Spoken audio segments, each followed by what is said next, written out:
That should work. All right. All right. I'd like to welcome everybody to the McMullen Family Conservation Center for our second presentation of our Priority Landscape Learning Series. This one's on the Michigan conservation movement. And I'm thrilled to have two of the fantastic leaders within that movement to help tell that story. I have Glen Chown, our executive director with the Grand Traverse Regional Land Conservancy, has been our founding member, our founding executive director, and started with the organization in 1991. And we have Helen Taylor with the Nature Conservancy. She's the state director for the state of Michigan, with the Nature Conservancy. And I believe you started in 96, 99, right? Yep. All right, and we're extremely excited to have this opportunity to deepen our understanding and awareness of conservation and stewardship practices. And we're so pleased to be partnering with the Botanic Gardens, the Nature Conservancy, Interlochen Public Radio, the Grand Traverse Band of Ottawa and Chippewa Indians, and then the Little River Band of Ottawa Indians.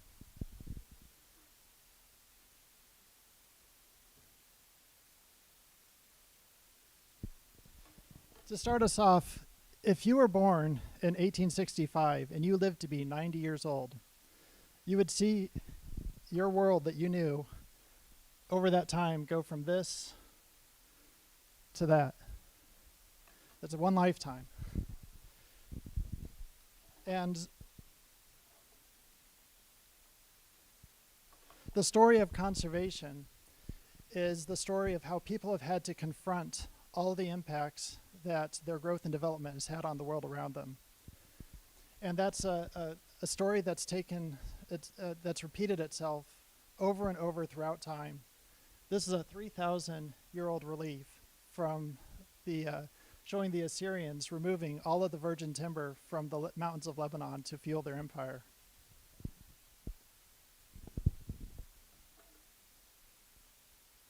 And it kind of played out the same way everywhere. You'd have a budding civilization that would outgrow its capacity to feed itself in the lowlands that surrounded their cities.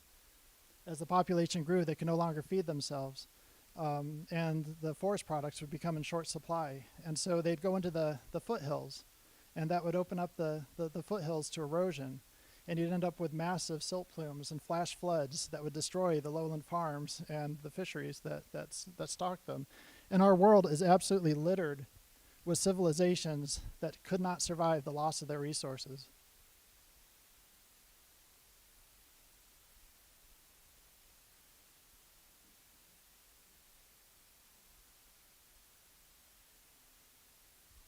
By contrast, the Jainists have followed one of the most robust land ethics practiced anywhere in the world, and they've enjoyed a 2,500-year unbroken cultural presence in India. But now imagine if you were living in northern Italy at the height of the Roman Republic, and you wanted to throw a party to celebrate the glory of your achievements. So you throw a party, you have the harps and pipes are pumping and the wines and meads flowing, everyone's laughing, having a good time, but then you see him. He's standing at the railing, just glaring at the countryside. So history has had its number of people who've tried who spotted troubling trends and tried to stop them before they became a disaster. And this is one of them. So you see him standing there glaring at the countryside, and you walk up to him, and you're thinking, oh man, who invited Titus Caris to this party? Yeah, but you're the host, so you know you have to talk to him, even though you know you're going to regret it. So you walk up to him, say, hey Titus, beautiful evening, isn't it? And he goes, beauty. Don't talk to me about beauty. Nature is senescent. The hillsides are eroding. The old farmers, they're saying that the fields no longer produce like they once were able to. And the air itself is being poisoned from all the smelting. This isn't beauty. This isn't progress. This is a slow decline to oblivion. Okay, good talk. Yeah. It wasn't always popular to be the person to have a message of moderation. It was often ignored until it became too late. So back in Michigan in 1865, the war was over. We had steam power, industrial might, and the great natural resources of the state beckoned. But that was going to need a better access and lots of people. So the railroads were paid in land for laying rail, and by 1865, they'd been given 2.5 million acres for laying about 1,000 miles of trail. They'd sell the land to settlers, and they'd advertise heavily for tourists and sportsmen to come looking for adventure. And the population of the state exploded as soon as they opened up that access.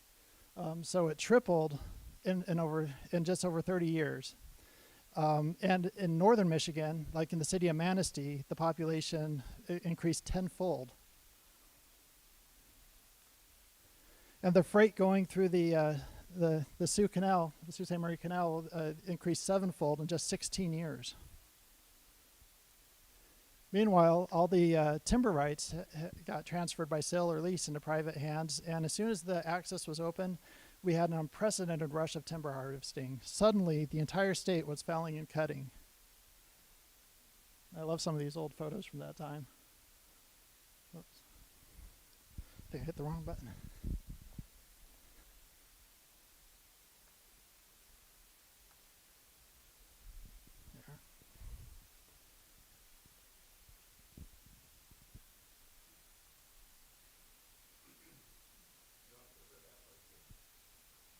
Oh, I don't know. I mean, it looks kind of like the downstream of the Manistee, but it could be anything.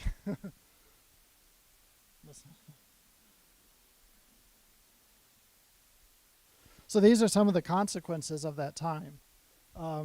Basically, all the accessible commercial timber was harvested, and the industry collapsed quickly, and it left it open to erosion. This is an example of wind erosion. You can see all the exposed roots.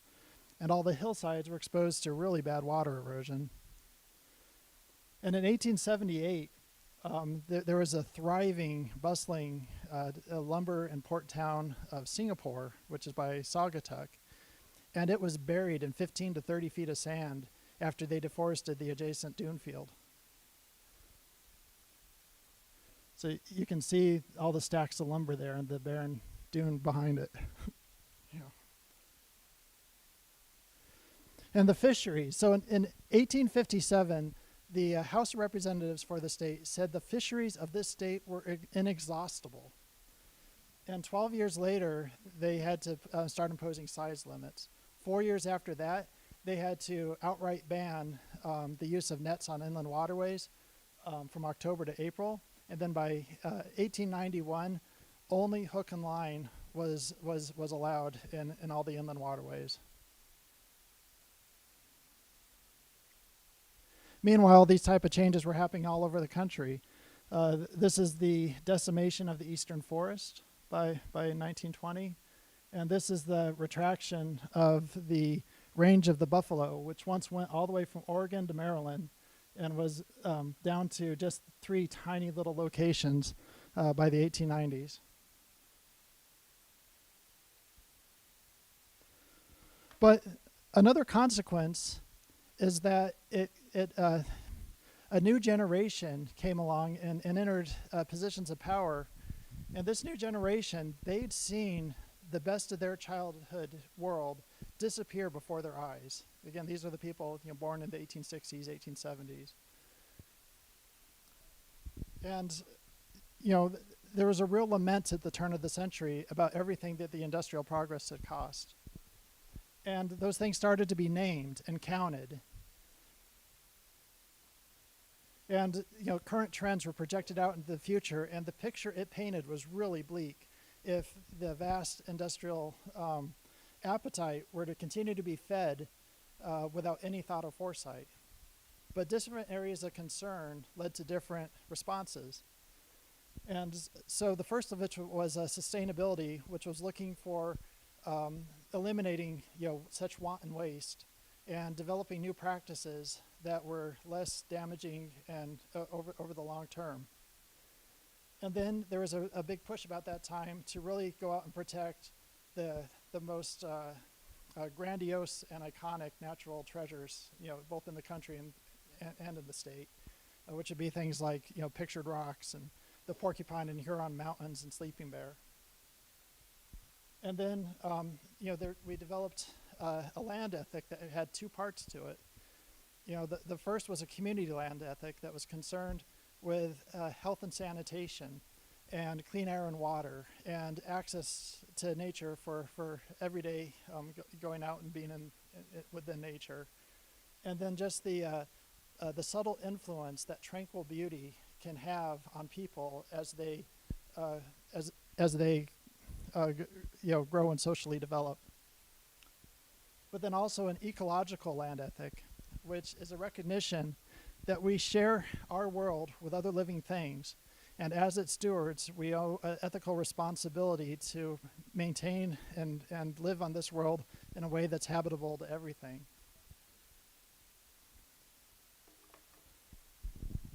So all of that is work that continues to be just as relevant and important today. And on this 56th Earth Day, I'd like to thank all of you for giving us the privilege of continuing on in that work. And to help me tell the rest of the story, I'm going to hand this off to Helen Taylor with the Nature Conservancy.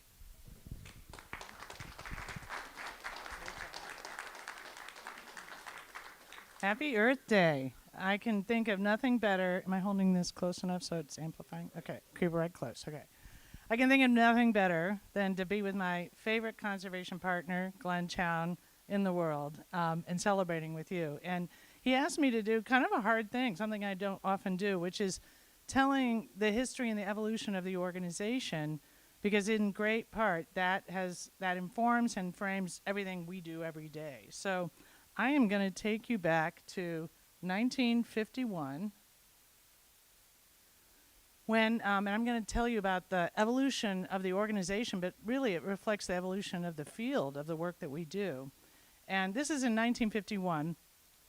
This is a group of scientists that did something really bold. There was this beautiful place that was 60 acres, Mianus Gorge in New York, and they saw it threatened by development, and they did something that no one had done before, which is boldly go buy it.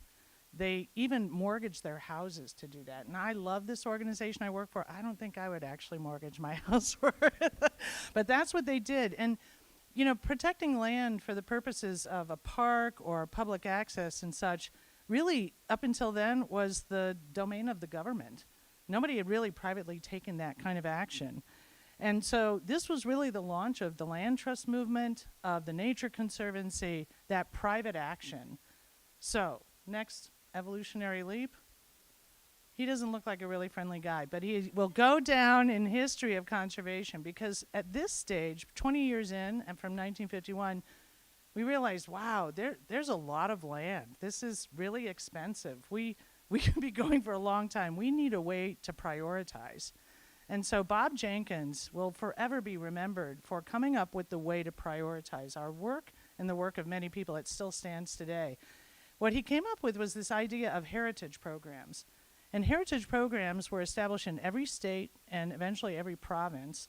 And they were a team of scientists who basically their job was to inventory nature, figure out how to unpack it so we could rank what we did and decide what to do.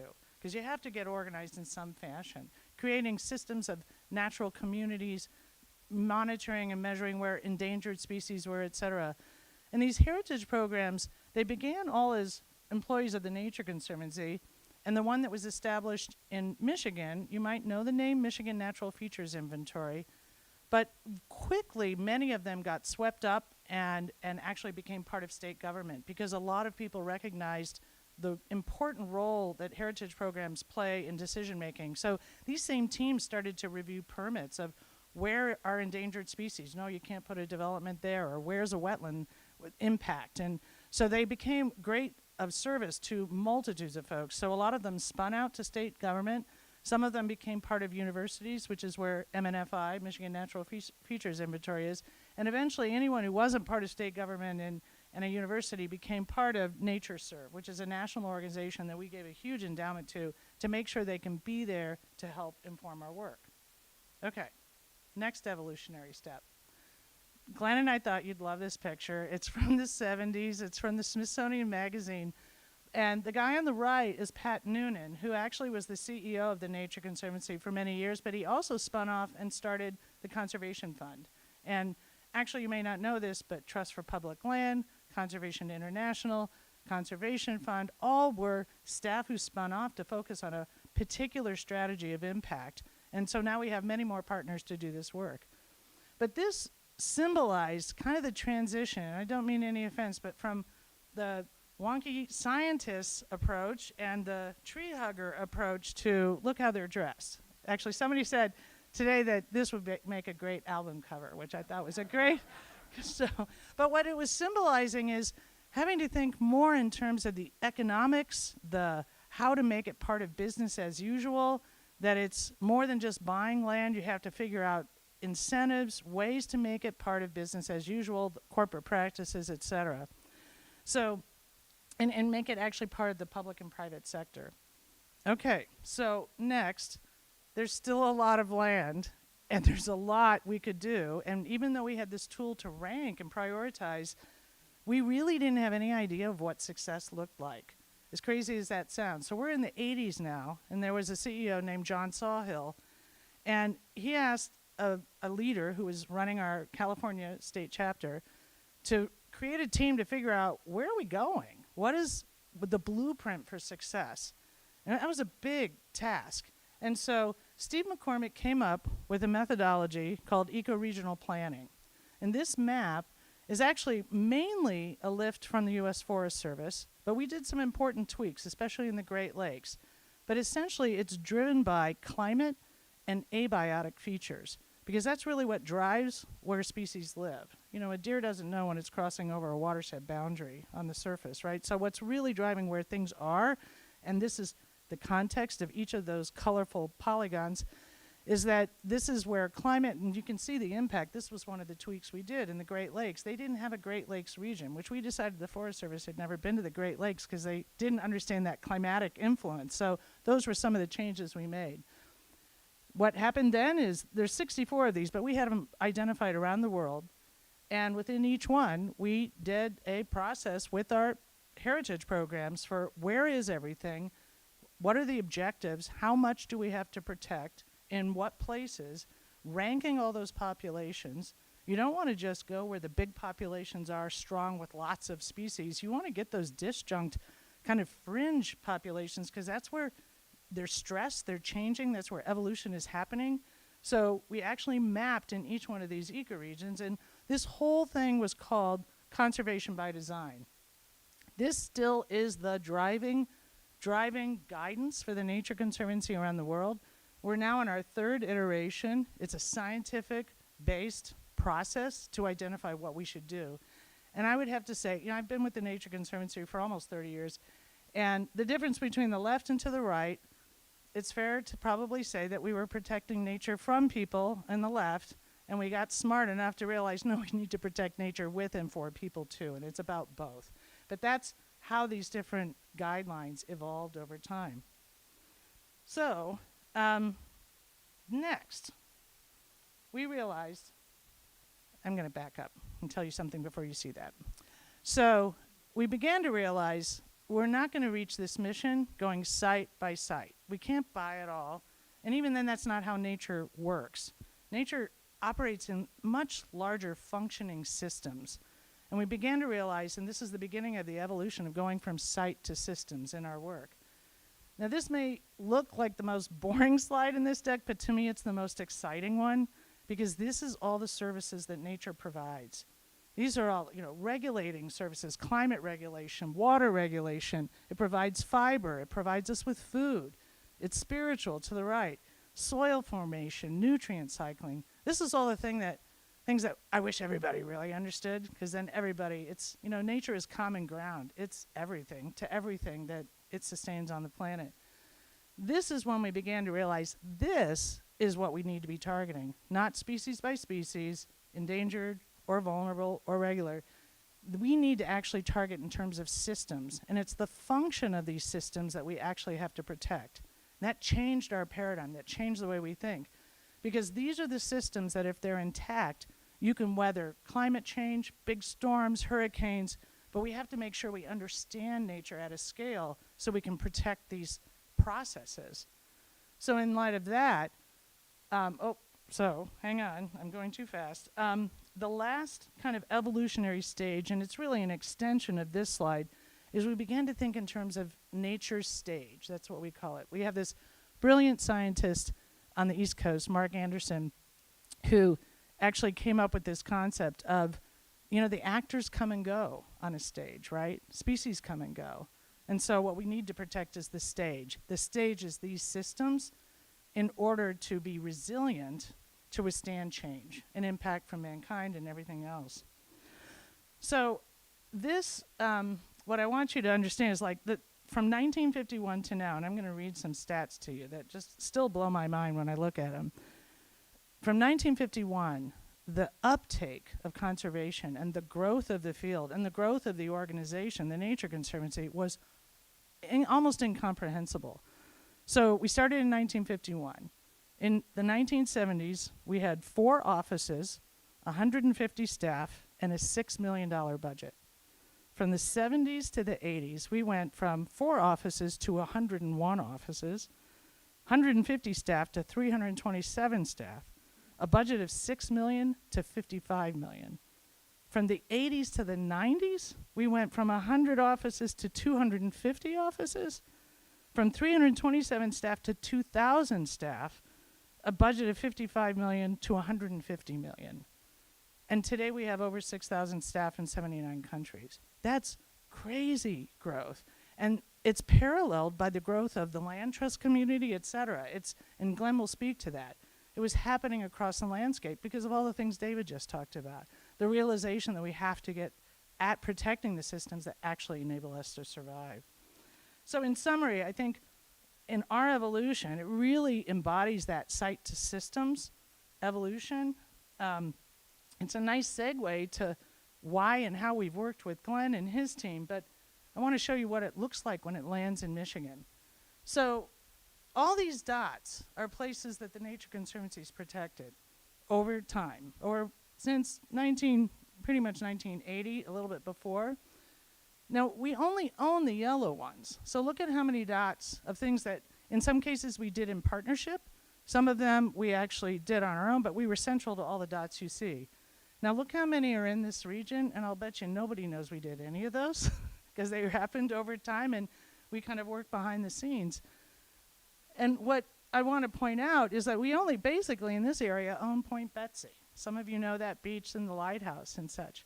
But all the rest of these, like Power Island and other things, we've transferred into local ownership because sometimes I like to describe us as we're trying to work our way out of a job. If we lived in the world that understood science, sustainability, had the tools that they need, we wouldn't be needed. And when we have a partner like Grand Traverse Regional Land Conservancy, we don't have to do that area anymore. Glenn talked me into hanging on to Point Betsy because he said, you're an idiot if you don't have something in this toehold. So we also, though, are then complementing and doing things that the Grand Traverse Regional Land Conservancy is not doing. And I'll talk a little bit later when we're in the presentation, but things like fisheries, which they are doing, and we're doing whitefish restoration in the Jordan River, reef restoration off of Elk Rapids. So we complement each other. But when you look at this is that site-by-site way of thinking. Now the way we think is we're thinking in systems. And so if you were to look at that coastline of Lake Michigan, and we think about thriving coasts, we can't think about Point Betsy alone. We used to think, oh, we'll pull all the baby's breath and then it'll be saved and it's all great. But those seeds blow. You have to think in terms of the whole system. So now we think in terms of 300 miles of coast, systems like sand transport. Coasts are dynamic, especially on Lake Michigan. And so we think about, we protect this, but our way of thinking about what we have to do is really in the context of the system. And with that, I'm going to hand it over to Glenn to take it from there in the story. I'll come back later.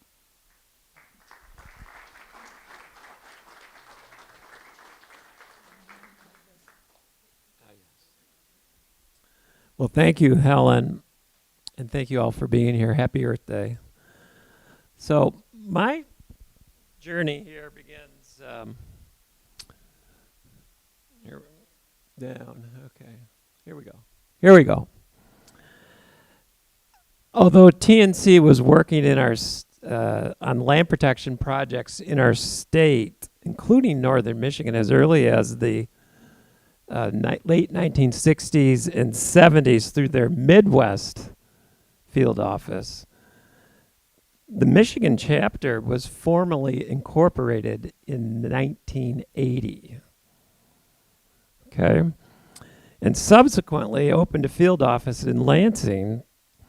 In 1984, a young Glen Chown, while attending the University of Michigan School of Natural Resources and working on a master's degree, was hired by the Nature Conservancy to be their first ever stewardship and land protection intern. And I was assistant to Dave Mahan and Wendy O'Neill at that time, who I had met as an undergrad at Michigan while she was getting her master's degree. Suffice to say, I would not be here today had not TNC helped me establish my career and helped me pay for my college education. So when our organization talks about paying it forward and creating a Stewards of Tomorrow program as our part of our next campaign, this is what it's all about. We need to train the next generation of conservation leaders. After working for the Michigan chapter for 2 years, I was hired full-time, my first professional job out of college, to be the director of land protection for the Virginia chapter of the Nature Conservancy, and to establish a natural areas registry program modeled after the program we helped set up in Michigan, in the heart, and launch it in the Tidewater Rivers area, in the heart of the Plantation Alley. Think the Pamunkey and the Mattaponi and the Rappahannock rivers and the James and York rivers, where there's so much American history. And it also has some of the largest assemblages of globally rare tidal marshlands, some of the most biological diverse systems on the entire planet Earth. So this was my first land protection project. The gentleman on the left there is a guy named Charles Crump. And he was the first landowner to sign up through the Virginia Natural Areas Registry Program. This family owns 200 acres of land on the Pamunkey River, made famous by Pocahontas. That's where she lived. And in New Kent County, and it had been in their family for hundreds of years. Charles was quoted in this article in the Richmond Dispatch.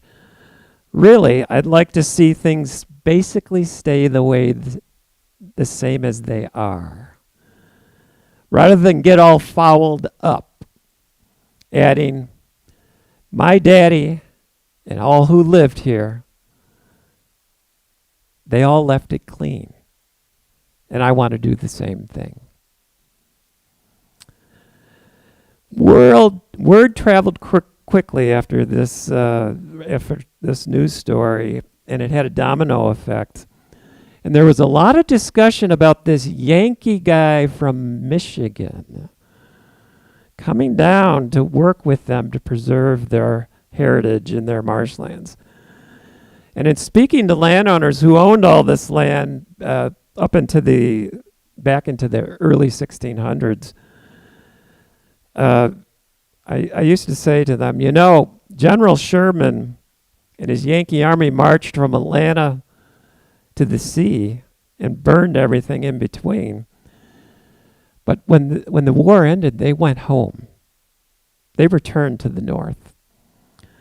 Now we are looking at Yankee developers from New Jersey coming down to build subdivisions on your land. And this time, they're not going to go home when they're done. They're moving in, and they're developing these beautiful Tidewater River areas, this sacred land that they lovingly cared for so many years. More often than not, after talking to these landowners, they're like, Glenn, where do I sign up? We can't lose this. So, as nice as it was down in the Tidewater Rivers area, in 1989, the Great Lakes were calling me home, and the Little Traverse Conservancy hired me to be their first director of land protection. My job at that time was to establish Michigan's first conservation easement program, which is a way that private landowners can protect their land without giving up ownership or providing public access. Think farmlands out on Old Mission. Think working forest. It's an important tool, and in 1986, Congress passed legislation outlining the deductibility that conservation easements, gifts of conservation easements were charitable contributions, and the rules and regs thereof. And Little Traverse organized a series of seminars for landowners interested in learning about conservation easements, and landowners came up from as far away as Benzie and Manistee County and Kalkaska County and all the way up through northern Michigan. And there was a tremendous amount of interest. And in fact, there was so much interest that it caught Rotary Charities' eyes. And Rotary Charities said at that time, we need a land trust serving the Grand Traverse region. And thus, they recruited me to be their first executive director. And with so much pent-up demand in the region, their marching orders were, Glenn, you need to hit the ground running. And we have never stopped since. In fact, here's what we've accomplished in 34 years. We're nearly 50,000 acres, 157 miles of shoreline, and the 5-county region that we serve. And that's all thanks to folks like you. So how about give yourself a round of applause? You've made it happen. And this movement that Helen and David have been talking about has accelerated in Northwest Michigan. And look at this statistic on the far left. The big 3 land trusts in Northwest Michigan, which are among the strongest in the United States, nearly 140,000 acres that we've collectively preserved. And about half of that through conservation easements. And probably over time, a higher and higher percentage of land will be protected through the conservation easement tool. And I'm really proud that nearly 400 miles of shoreline. How important is preserving shoreline to our identity in Northwest Michigan? So speaking of shoreline, our first collaboration with the Nature Conservancy was when we were like 4 years old. TNC contacted us and said, "Hey, Chown, we're interested in transferring a nature preserve to you in Elk Rapids." I said, "Really? What's the strings?" And they said, well, you got to acquire land around it and expand the size because it's not quite big enough. And if you do that, we will transfer this preserve shown here to the Conservancy. I was like, sounds like a deal. So thus our first fundraising campaign in Antrim County, and I see Royce smiling. Remember those days, Royce? The original preserve was just under 17 acres on the bay, almost a half a mile of shoreline. And then the proposal was to acquire another 1,000 feet to the north and 2 properties between Bayshore Drive and US 31. So to more than double the size of the preserve. So what did we do? We formed, this is what it looks like from the skies above. In fact, this stretch of shoreline was originally donated by Emily Wilcox to the Nature Conservancy in 1976. Emily Wilcox, whose family owned the Wandawood Resort on Elk Lake.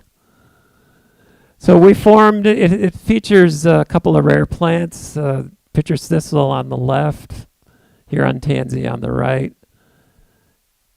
Don't tell anyone, but it's pretty hot for Petoskey stones, as my wife has determined. But from our perspective, this was a great opportunity. This is Glen, how many years ago? 30 years ago? Oh boy, those were the days.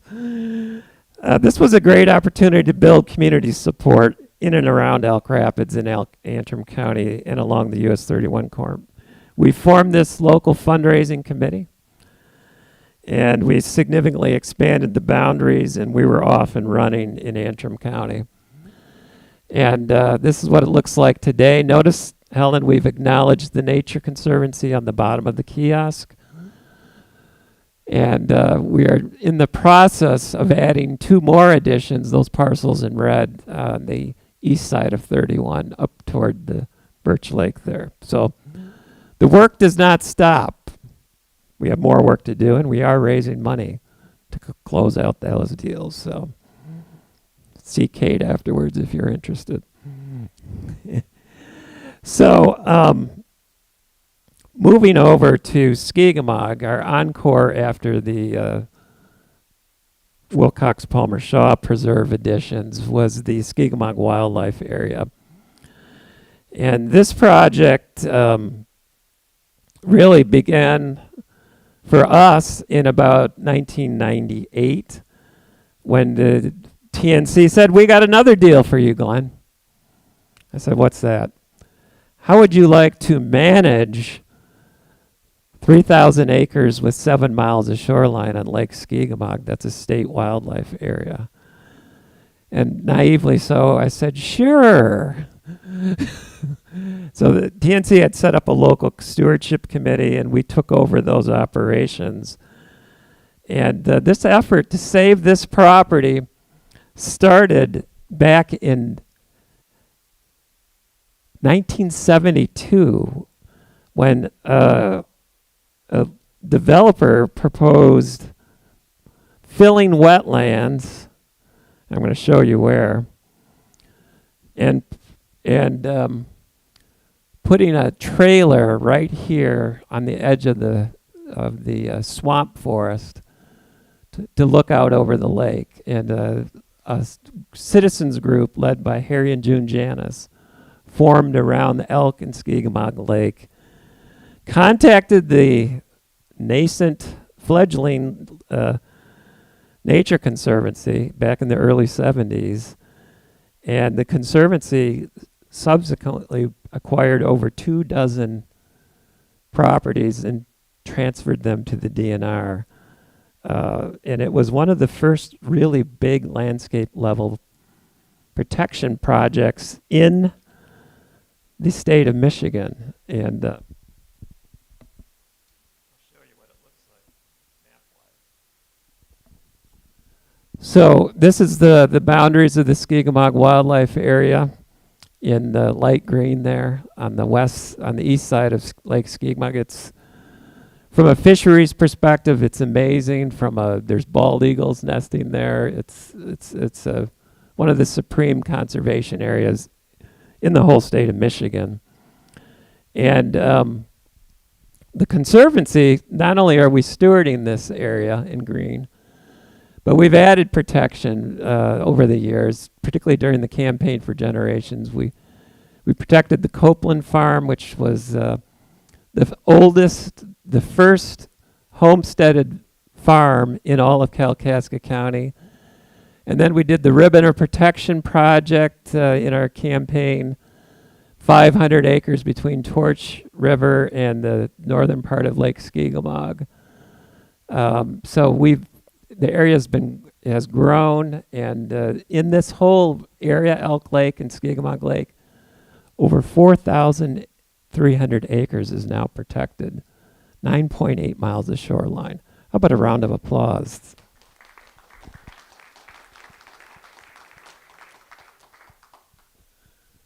So, back to Helen.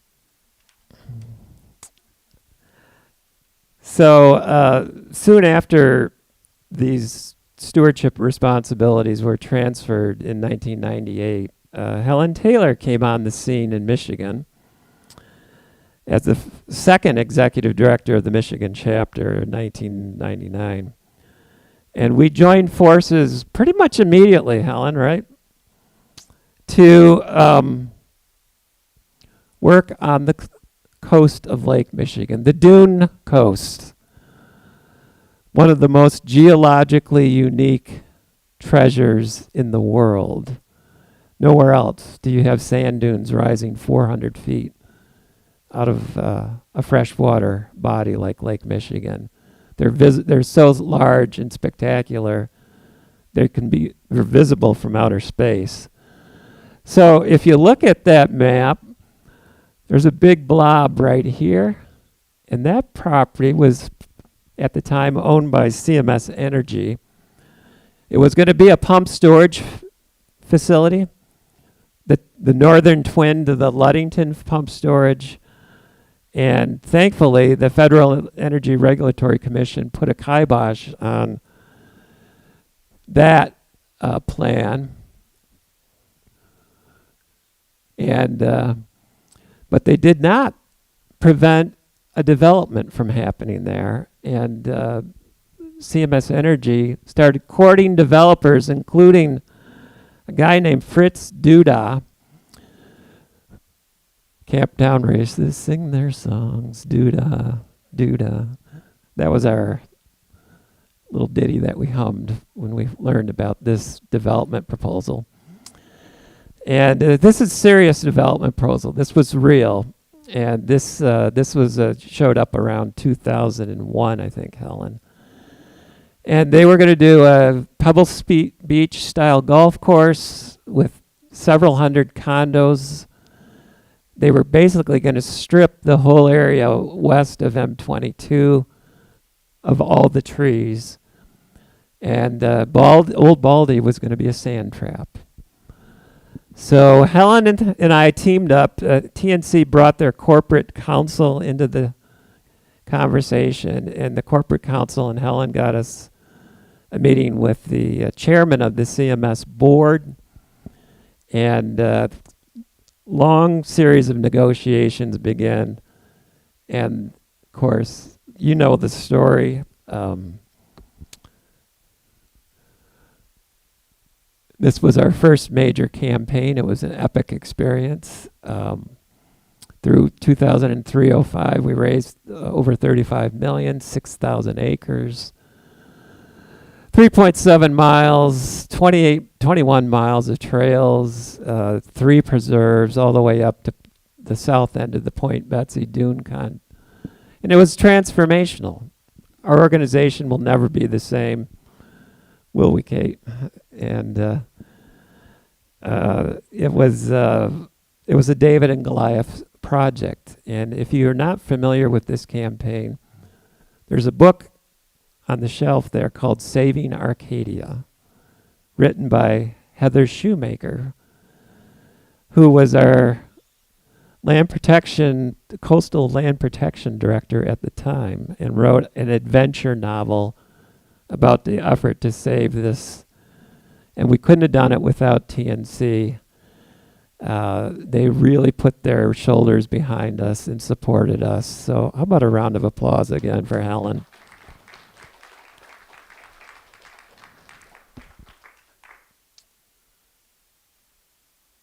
David, thank you. So here's our handiwork. Think about this. This will never be developed as a result of this partnership in all of you. And what a spectacular place. So that children who have been running down this dune at Old Baldy since probably around 1910 will always be able to do that and have their rite of passage, their rite of summer, their annual rite of summer. Summer doesn't begin for these kids till they run down to Lake Michigan and then try to come back up, which is never easy. It's fun going down, though, as long as you don't go head over heels. And then more recently, we went back to the Mott Foundation, the Mott Foundation made a $7.5 million grant, without which we never could have pulled off this campaign. And we went back to them about 8 years ago during the Campaign for Generation, and they funded our first ever universal access trail, the Overlook Trail, which is shown here. And it has a spectacular view of Lake Michigan. And this photo is the Mott Foundation board and staff coming up to visit the trail and celebrate that accomplishment for the first time in 2019. So what a moment that was. It was very emotional. On my left is Ridgway White, who is the current president of the Mott Foundation. And of course, Helen not only is an important partner through the Nature Conservancy, but she's on the Mott Foundation board. So thank you, Helen, for that service. So the future of conservation is now. And Helen's got a few comments as we look forward to the future. Thanks, Glenn. Let me have the clicker. Okay, here we go. So what Glenn asked to talk about, now, we can't buy everything, right? So we're doing things that, how do you get conservation done when you're not in total control and can actually go and purchase things? So that leads to projects like the restoration of fisheries that I've talked about earlier, where we're on the Jordan River with our tribal partners in DNR restoring whitefish, which are in decline. It is reefs off of Elk Rapids. If we're going to get this job done and this mission accomplished, it means we have to work with working lands. And these are lands that provide jobs. So we're talking about the timber industry. We're talking about working with farmers. We both have projects with renewable siting. We want to transition to a clean energy agenda in the future, but we want to make sure where we put it is sited in a way that protects these systems that we've been talking about. So the next slide is really also to depict probably what is going to be the most complicated project that we're working on that is pulling us in so many directions, but it's kind of the conservation of today for the Nature Conservancy. And this is up on the tip of the Keweenaw. Has anybody been there? Okay. So you may or may not know about this project, but one of my biggest projects when I first took this job was all the light green at the tip. So I was pretty happy with that. And we own those three well, no, they're not depicted. They're on the next slide. But that was a big project, and we figured we were done at that point. And altogether, we protected about 13 miles of the Keweenaw shoreline. But what happened then was we're talking about a transition where private equity owned everything that is in dark green, and they put it on the market. And that was a huge, startling moment for the community, because when you think about it, this is a community of 2,000 people who end up having 350,000 people visit a year. It's like every weekend is a Super Bowl Sunday. It is huge, and it's year-round. And access, connectivity of trails for snowmobiles, for ATVs, for hikers. It's becoming a global center for mountain biking. Loss of this access of this dark green property would have been devastating to their local economy. And it was already beginning to happen, where trails were being cut off with small parcels being privatized. So the state was not in a position and couldn't purchase this, although the community asked them to. We did something bold, and we took out a $40 million loan and we bought it. But we shouldn't own it. And this is what's stretching us. What we're doing is buying time for the community to actually own it. And so what we're heading towards is, and during this time, we're bringing in rural economic development experts, facilitation support. We're really just standing behind and supporting the community while they find agency and clarity of shared values and a blueprint and a plan for them owning and managing this land. And what that looks like, oh, I've got to show you some pretty pictures. Yeah, you guys have been there, you know, but it's just unbelievably gorgeous. This is in the fall. It's just amazing. From the top of Brockway Mountain, lots of miles of shoreline. And this is actually what's going to end up happening. So the crosshatch green to the right is that original green coastal shoreline that belongs to the state still. When we bought that land, it was at the time the largest grant of the Michigan Natural Resources Trust Fund. We did the deal and then we flipped it over to the state.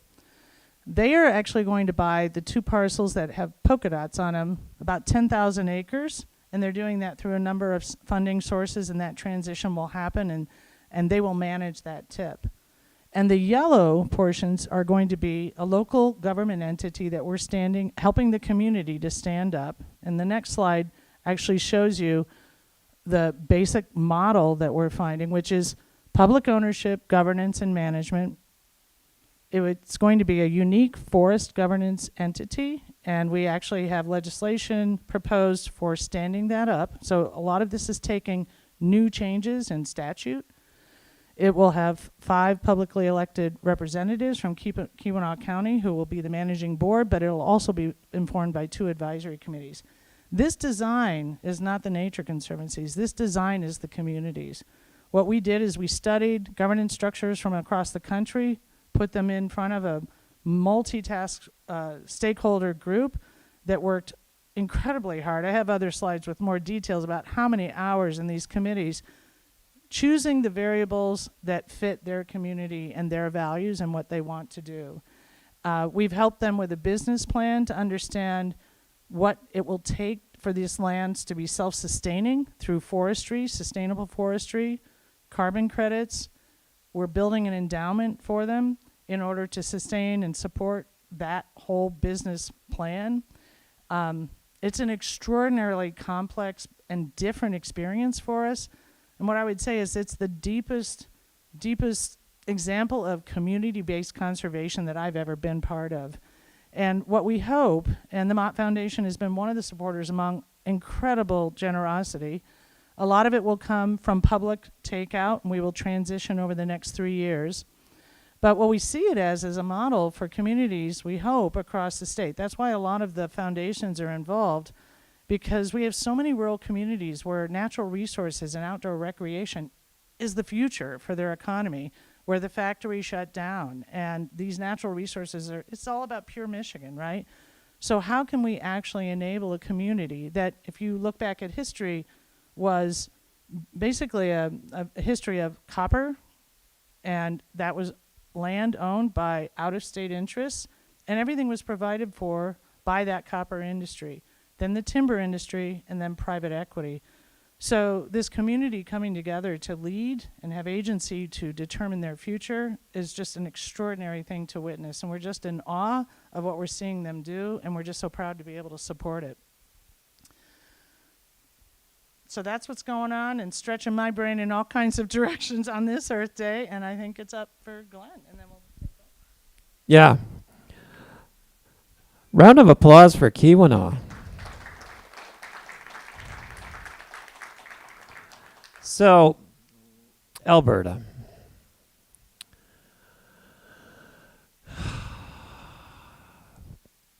"35 acres of land in Alberta came to our attention a few years ago. and basically 2 parcels.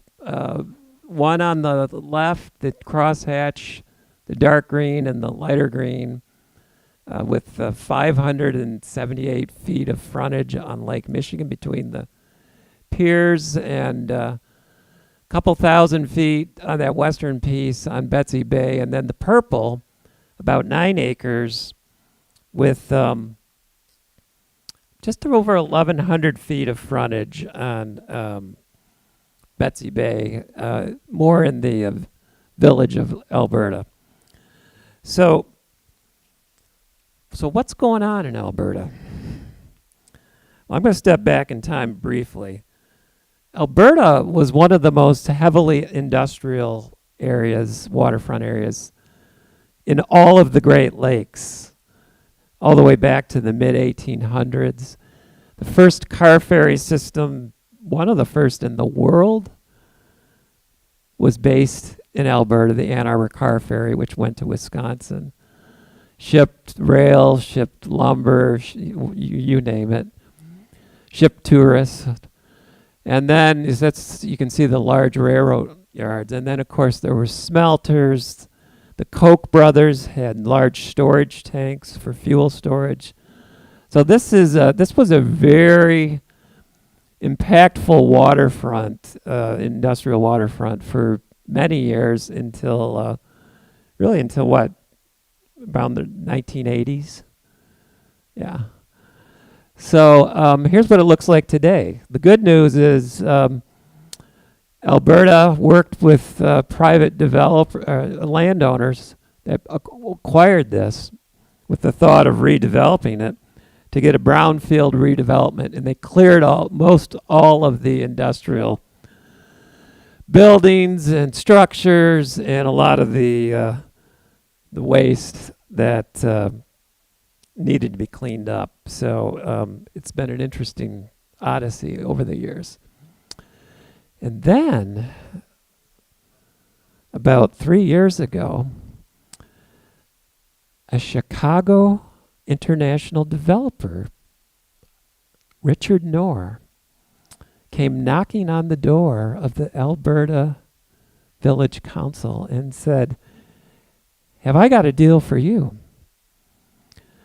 I'd like to propose a 7-story all-inclusive resort development with over 500 parking spaces, neon lights, a yacht basin." We think that might be a replica of Jeff Bezos' large yacht. "And we want to take over your village beach and have that as our playground. And we're going to bring you all these jobs and all this revenue into your community."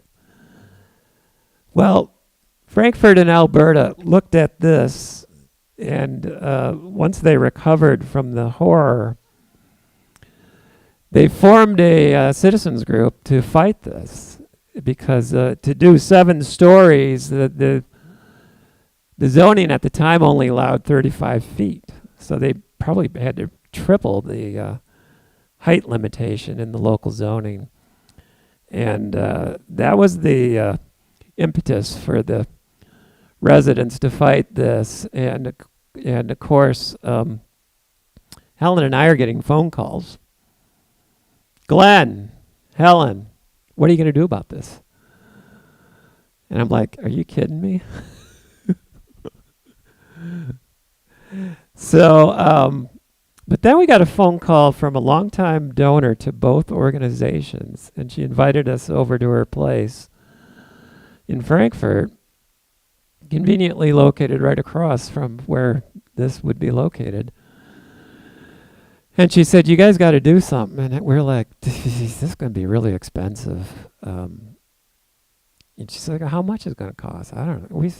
We threw out like, 18, 19 million. And she said, "If I put up the first 9 million as a challenge grant, would that help?" Sure. Thank you. So, thus, then we got to work negotiating with the landowners. There were two families down in Grand Rapids. And we met with them. Finally, they allowed us to meet because they thought we were colluding with the local citizens group, and they didn't want to talk to us. But a local resident who's in the audience convinced them that Helen and I weren't crazy, that we work with carrots rather than sticks, that we provide landowners with alternatives rather than ultimatums. And so they agreed to a meeting in Grand Rapids. Negotiations ensued. Helen was the good cop. I was the bad cop. We lowballed them first, and they got mad about that. And three appraisals later, we negotiated a purchase price of $19.5 million. And but it was a fast nickel beats a slow dime situation. They said, we'll give you 5.5 months to raise that 19.5. Of course, we had the first 9, but still, we had from June till December 15th last year. So what did we do? We put Aaron Whiting in charge of the fundraising. How about a round of applause for Aaron? And the community rose up and said, we want a different future, just kind of like Keweenaw. I think it was over 750 donations. The smallest was like $5 from a little kid. Some guy sent in a $25 winning lottery ticket because that's all he could afford. Rather than going out and buying a bunch of beer, he sent it to us. And then gifts of every size, all between. There were families that had been resorting in the area since the early 1900s. And they were 3 generations of that family were making gifts to continue these traditions well into the future. And so it's a great story. We were able to pull it off. And the bottom line is, as a result of this effort, Alberta is going to connect 2 existing parks, their life-saving station park, which is here, and their incredible beach park here. They're going to add this piece and connect the 2 parks. Conservancy is going to hang on to a sensitive dune sanctuary area where the steep dune bluffs are, the toe of the dune that goes all the way up across that area. And then what the community told us, similar to Keweenaw, they said, we need economic development. We need tax base. We have only 319 residents. We can't even afford to pay for our municipal sewer and water. They were on the governor's distressed communities list 10 years ago. And so they said, Chown, if we're going to work with you guys to do this, which we all support, and to take this Betsy Valley Trail to go beach to beach from Frankfurt Beach to Alberta Beach, which will be incredibly cool. They said, we really need this 9 acres to be redeveloped. And so, of course, we're not a developer, the Regional Land Conservancy. That kind of made us our board a little nervous, right, Kathleen? So what we did is we called up the State Land Bank Authority. And this is the kind of work that they do. And we literally transferred the 9 acres at closing to the land bank. And the land bank is working to do a market study, a design charrette with the local community so the local community can dictate what they want, the type of housing, the amount of housing, whether it's mixed use or not. And I'm sure the height of the buildings will come up, right, John? So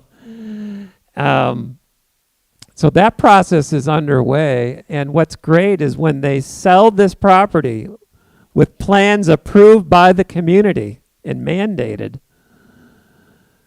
The first $2 million will go to an endowment held by the Grand Traverse Community Foundation. So they have resources every year to take care of their parks and steward them for all time. So we're in phase 2, right, Aaron? Phase 1 was about 20 million, which we accomplished thanks to the support of the community. Phase 2 is another, 6 or 7? Yeah. So we've started. It's going to be a mix of private and public dollars. We're hoping to get a Natural Resources Trust Fund grant in the late fall, and it's an incredible project, and that's what it's going to look like. Again, parkland here, and then redevelopment, and really improving their economy. So, again, just like Keweenaw, conservation and recreation are driving economic development. It's not an either-or situation. It's a plus-plus situation. And the Land Bank Authority thinks this is going to be one of the most significant projects in the state of Michigan when it's all said and done. So, round of applause for Alberta.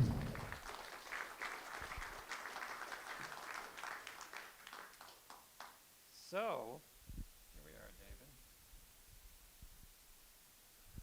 Final piece here, and I'll be brief because we want to open up for questions. So you saw the TNC's mapping of their resiliency mapping that Helen referred to. Well, Grand Traverse has now taken it down to scale in our 5-county service area. And we've mapped this, our priority landscape atlas. And we looked at 12,000 parcels, 20 acres in size or greater across our 5-county. We put together all this criteria. We use all the TNC science and data and methodology, and we now have ranked the top 1% in terms of their importance to climate and landscape resiliency and watershed and wildlife and other values. We know what the next 5%, which is about 587, the next 14, another 1,600. So guess where we're going to be focused? Right there. Our goal is not to lose any of these red parcels, including this one right here. And I'm going to close our presentation with mentioning one of our current Tier 1 projects, the Perch Lake addition to the Upper Manistee Headwaters Preserve. So Upper Manistee Headwaters is about 1,300 acres. 1,380, and we want to add another 360, right, Barb? Right, Marla?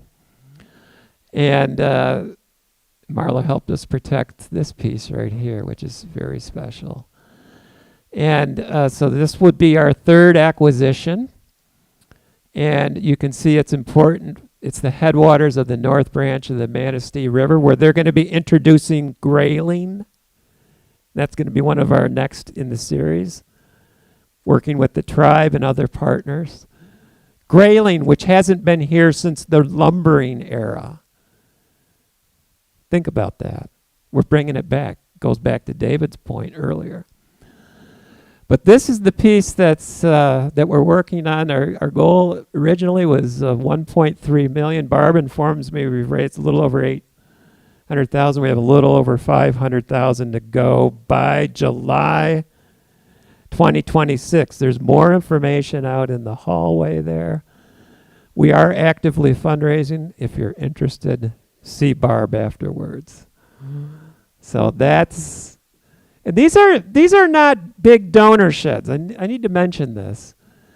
Kalkaska County is one of the poorest counties in the state. It's not Frankfort. It's not Old Mission. It's not. It's a tough place to raise money. So one of the reasons we're doing this Priority Landscape Learning Series is to help people across the region understand the importance of preserving places like this where there's 10 different wetland habitat types on the entire property. One of the most diverse properties, not only in all of Michigan, in the entire Great Lakes Basin. So this is what special looks like. And we all need to come together to make this happen. And I appreciate Barb's leadership. She's doing a great job heading up fundraising. And again, see her afterwards if you're interested. It's what it looks like. Pretty nice. It'll be our second completely undeveloped lake that we would own, with the first being Grass Lake, which was owned by the Flint Boy Scout Council, Camp Topeka, that Charles Stewart Mott helped form back in the early 1900s. And they, of course, the Boy Scouts have been selling off properties, and we want to build on that legacy. So here we go. David? I think it's time, at this point, we're going to close our presentation. We're going to open it up for any questions and discussion for either Helen or me or David. So any questions, comments? With the huge rise in land values, you preserve what, 6,000 acres down, in Alberta versus 35 is the current Alberta project. 35 acres, yeah. That's going to cost 20 million. We raised 35 million for 6,000 acres Right. south of there. Can you talk about that? The barriers to acquire